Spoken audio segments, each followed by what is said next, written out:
and then I'm going to France after that. Oh, nice. You gonna be there for the Olympics? I am not. I'm not going over until August the 21st. Oh, smart. Everyone would have left. Yeah, well, you know, I'm a halfway decent smart guy. Mm-hmm. What about you? You going over?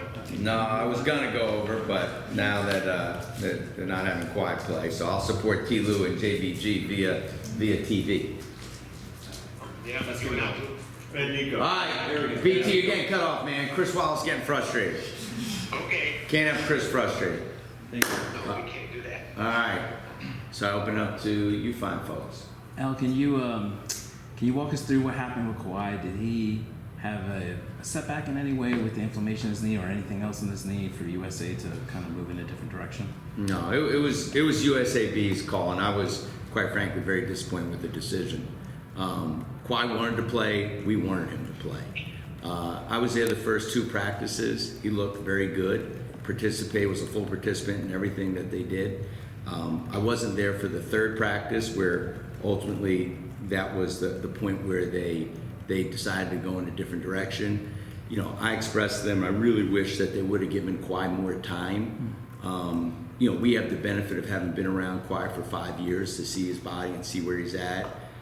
So, you know, he looked good to me. I know all the sacrifices he made in order to make this commitment to the Olympics.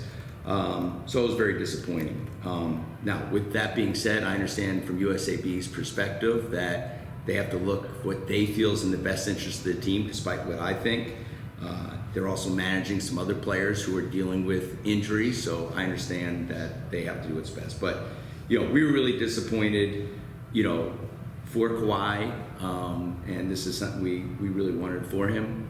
But with that being said, you know, now I think you have to move forward. We support USAB, you know, desperately want to see them win the gold medal. I know that's how Kawhi feels too, despite really wanting to play. He's there for his guys and wishing the best. And obviously, just, you know, with T. Lou and Jeff there too, it's you know, want those guys to have the best experience. So his knee was okay?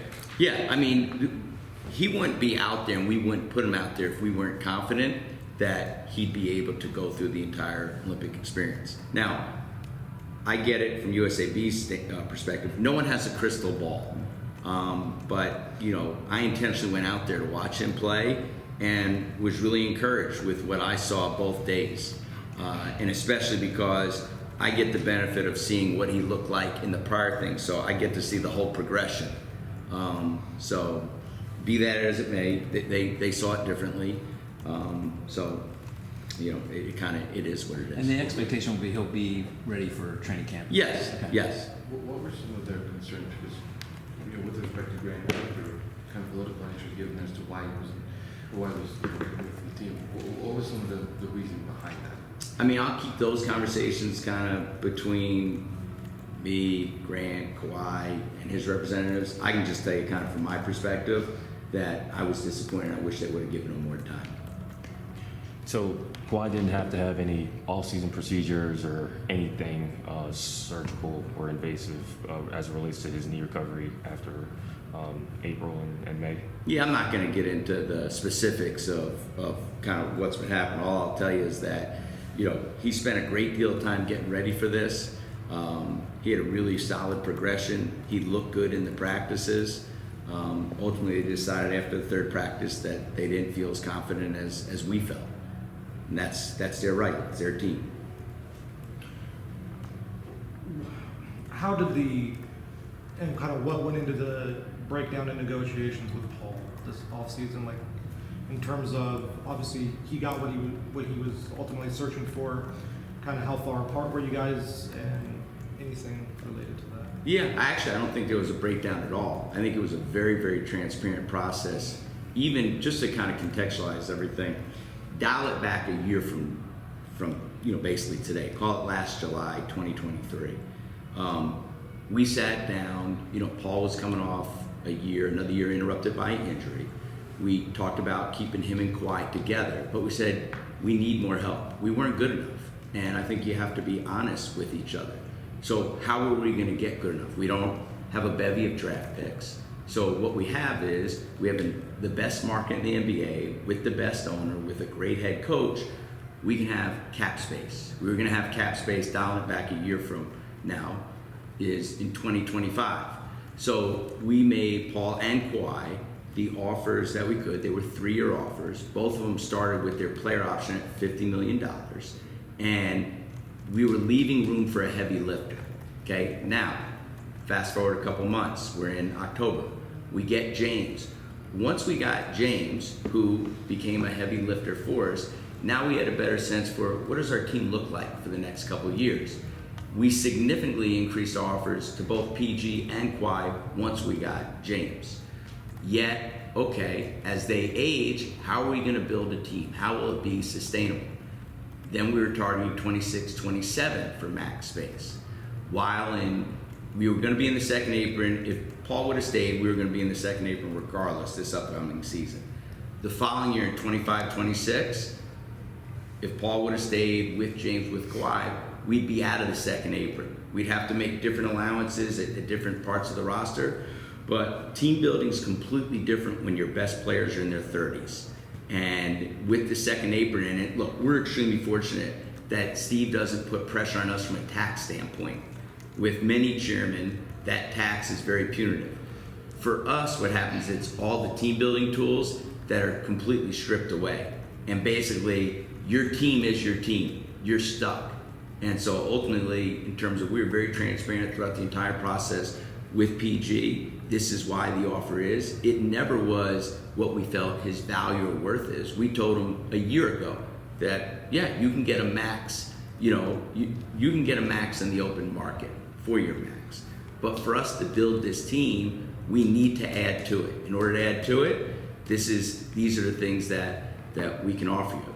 With all that being said, we don't begrudge PG at all for leaving. Understand this is his last contract. He wanted to maximize his earnings. Another team was willing to give him a bigger contract than we were, and we wish him the best of luck and appreciate the 5 years. He was an all-star for 3 of the 5 years, and we wish him nothing but the best. I know you don't want to get into the money specifics of what was offered back and forth. He did say 260, like that was the number he said. Was that at all what it was, or was that part of an extension, opt-in and extend, or anything like that? Yeah, I think, not speaking for Paul, but I think the number he probably didn't include was, the first number is his opt-in number at 50 million. So 50 million plus 60. So it was 110, and this was all prior to getting that heavy lifter. Once we got James, without anyone asking for anything more for both Kawhi and PG, the offers, both of them went significantly higher. Still managing max cap space in 26-27 and being out of the second apron in 25-26. And the goal was to get you as much money as possible, but we still have to add to the team. I think the important part is you have to be honest with your players. Look, we're trying to win a championship. That's why we brought this group together. That's why we gave up so much to get Paul and Kawhi. The unfortunate part of it, we only had one healthy postseason. That's not anybody's fault, but that's the reality. So we're gonna have to add another major player to the group. When you look at the three of them, was there any sort of understanding or agreement, at least within the other two who were still here, that there would need to be a pay cut taken in order to help build a contending team?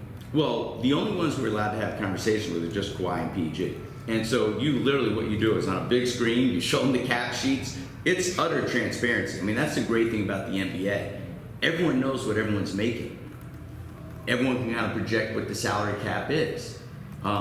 Here are the numbers. This is how we can make sure we give you every penny we can give you and still have good complementary talent around you. If you want the Norms, the Terances, the Zoos, those guys around you, okay, here it is. This is what it's going to take to carve out space for another heavy lifter. So it's a very transparent process. It's cap math, and it's not about your personal value. Your value is determined in monetary terms by what someone's willing to pay you. So this is the most we can pay you while still having a higher level of confidence that we can build a championship caliber team. You also have to look at what's going on in the landscape around you. Who are the teams ahead of you? Who are the teams beneath you? Who are the teams that are ascending? Who's descending? How can we be sustainable? So all these conversations you just have directly with the player and with their representatives, and it's a constant back and forth. I mean, I said it back during the draft. If there wasn't a new CBA, Steve would gladly pay everyone. This is not a money thing. This is the new CBA. We're probably the first, call it test case of this, but probably this time next year there'll be others. You have to be really, really financially disciplined. So going back to Justin's question, for us is we knew there were boundaries, we shared the boundaries. It never was a bluff game. It is what it is. We're partners in this. There's a give and take. Totally understand and respect the fact that you want to maximize your earnings, then going to Philadelphia was the best situation for him. Lawrence, it's been pretty widely reported that Russ is not expected to be on the team next season. I know he's technically still under contract with you guys right now, but what can you say about that situation? Yeah, look, let's first, Russ is a tremendous fucking player, okay? Hall of Fame player. He's one of one for what he's accomplished. Last year was a different role than he's ever played before, backing up once we made the trade for James. So I think obviously he opted in, but since the time he's opted in, and with PG leaving as well, we've kind of worked with his agent to see if where there's the best fit for Russ. But we got great respect for Russ. He did a terrific job while he was here, and we'll continue to work through his agent to kind of see what the best next steps are. So the expectation is for him to probably be elsewhere next season. Again, we'll work with his agent to figure out if there's a better fit for him. There's one of the, just to clarify something, he's kind of for speculation, the answer to Kawhi. Did he or did he not undergo a procedure this offseason? Yeah, I'm not going to talk about any specific treatments, whether it's Kawhi or anyone else. If a player has significant surgery, we always announce those things. But in the off season, guys are always getting maintenance things that we just don't comment on. When it comes to PJ Tucker, similar to Russell's standpoint, like he opts in for the money that he's with. You're trying to continue to build the team. What are the conversations with him about whether he may have a role next season, or if you're trying to do like with Russ, trying to find out where he can fit best elsewhere? Yeah, it's very matter of fact. Look, PJ wants to play. So does Bones. Bones wants to play. So what we tell them is, look, if there's not a pathway for you to play here, we'll work really, really hard to find you a pathway with another team. And I just think you keep it very honest with those guys. You continue to update their agents in terms of what's going on. And I put both those guys in those situations. If there isn't a pathway to play for us, we'll find other teams if there's a pathway for you to play with them. Terance and Zubac, two of the younger guys on the team. They're willing to leave attention to more people. Where are just talks on keeping them, retaining them for the long run? Yeah, so you're right, they're both extension eligible. So we've initiated conversations with both their representatives. Our goal is we'd love to be able to keep both those guys as Clippers. They've done, just the growth of each of them. We consider Zoo homegrown, so to speak, even though we didn't draft him. Terance obviously is homegrown. So we'd like to be able to reward those guys, give them really good contracts, and we hope we can get there with those guys. But the process just started. Do you, I guess it starts, you just started, do you want, is there a timeline in mind for yourself before the season, before a certain point to get these kind of deals done? No, the thing with timelines, unless there is a timeline, I don't believe in setting timelines, because those artificial deadlines is, in an ideal world, you'd love to have something done before the season. But if it doesn't, it doesn't. And so the beauty of the rules, you can continue negotiating. But we don't believe in the bluffs of, we don't have a deal done by this, there's not good, no. The spirit of finding deals is it has to work for both sides. And hopefully, our goal is that we can find a deal that works for Zoo and that works for Terance and also works for the Clippers. Because ultimately, our goal remains the same. We're driven to win a championship, and we want to build something that's sustainable. So nothing's changed in that, with PG leaving, the goal still remains the same. from an offensive standpoint, you do have Kawhi and James. That third scorer is not readily apparent. Maybe it's Norm, but there's a lot of talk about the guys who are in limbo in other situations around the league, and how that might fit your roster or your team building. Where do you stand on what you have right now and being interested in bringing specifically a high dollar player elsewhere? Yeah, so I think, looking at our roster, one, we expect to be highly competitive. Kawhi has, I guess, the best winning percentage, regular season winning percentage of all active players. I think he's won 73% of the games that he's played in. James is 6. Both those guys, I think Kawhi has only had one situation. He missed the year where he didn't participate in the playoffs. So both those guys have led their teams to the playoffs.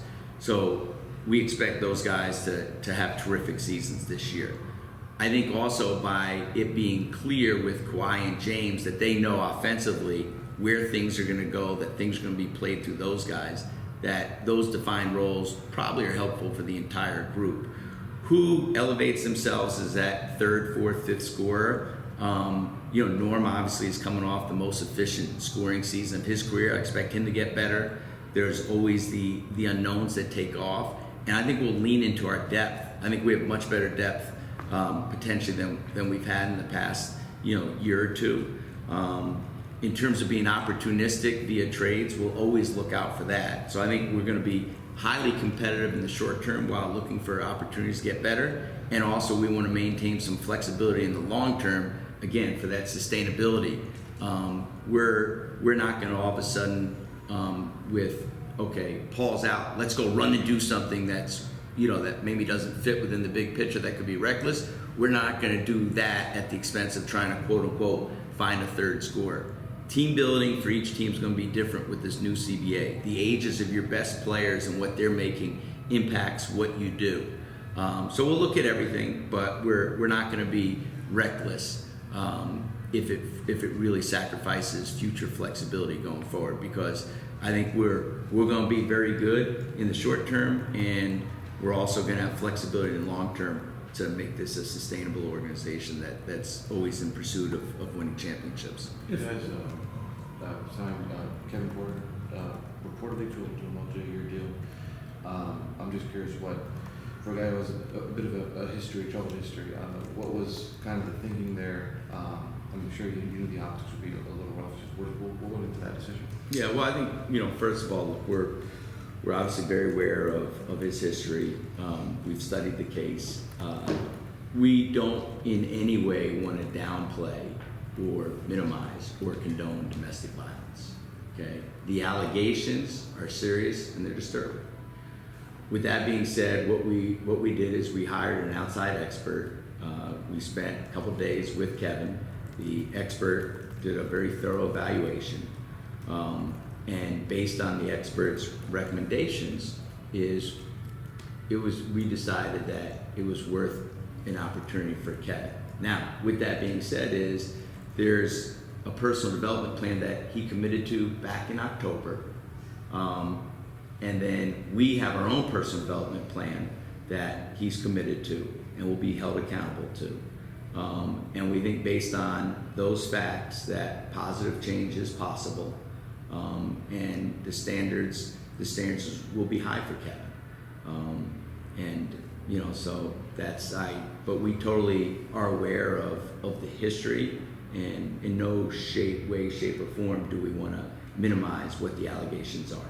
Did you guys have any conversations with the women in the organization about bringing him there? Well, I think we didn't have conversations with specific women. But every decision that we make is we want to create a safe and comfortable work environment. And based on the experts we consulted with, they gave us, very, encouraging in regards to a safe and comfortable work environment, that will not be a factor. Did the outside expert who you said spent a couple days with Kevin, did they speak to the other parties involved in the matter? Well, there's certain things legally that, but you do a thorough background of the entire, basically everything that you're allowed to dig into, but there's certain things that are off limits of where it's at. And look, even though the charges were lessened on Kevin, we still don't try to diminish anything in terms of what was alleged.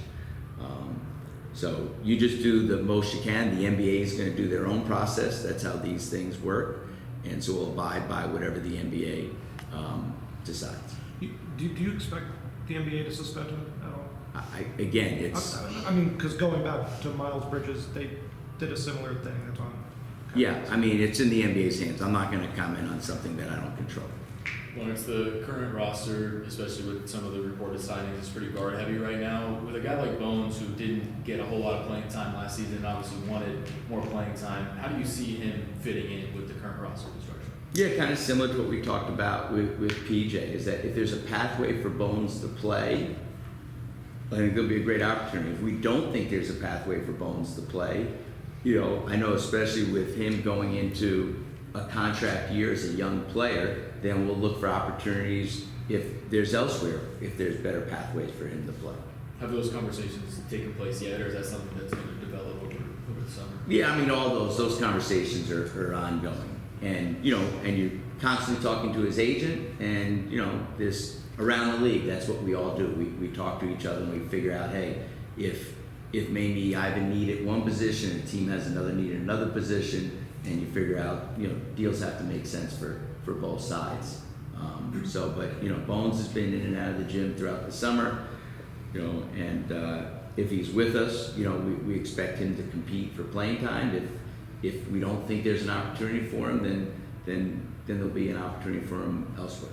Now, Last one for one massive improvement you guys made was getting Jeff Van Gundy, who was a guy that so many teams wanted. How have you seen him and Ty work together, or how do you see them working together, and what kind of impact do you think Jeff is going to have? Yeah, I mean, Ty is so excited to have Jeff.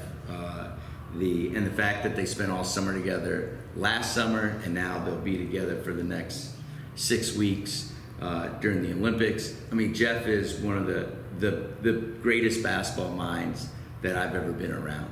I've had the good fortune of knowing Jeff for, over 30 years. The fact that Ty played for him, they have great respect for each other. And, Jeff is such a coaching and basketball purist. He'd only want to go somewhere where the head coach has unbelievable security and faith. And, I think, going back to Ty's new contract, we think Ty's T-Lou's the best coach in the game. And I think Jeff loves Ty. And I think Jeff can have a huge impact with our team. And really, really looking forward to having him join a terrific staff as it is, and the ability to make it even better. How have you seen Jeff stay in touch with the game, even though he hasn't been on the sideline, at least in the NBA? Obviously, he's done Team USA stuff, but for as long as he has. Well, I think going back this past year, obviously, as a consultant with Boston and talking to Brad, just how valuable he was to Brad and to the coaching staff. And the great thing about Jeff is, despite his incredible resume, he works like he's an intern. He's in it, 5 a.m., leaves it late at night, and he just grinds. But also doing TV for whatever it was, 18 years, you better have a really great understanding of the league, because you have to comment on the fly like that. And every evaluation you make is probably going to be dissected by many. So he's an extremely astute basketball mind. He's a terrific teacher. He does a great job, and this really works well with T. Lou, because that's how he is of holding players accountable and getting players to a place to do things that they may not always want to do in order to be the players they want to become. So I think he'll be a great addition, and we have a terrific staff, like I said, as is, and I think Jeff will be a great complement to the group. Thanks, Al. Thank you very much, Lucas. Appreciate you guys. BT, you got it?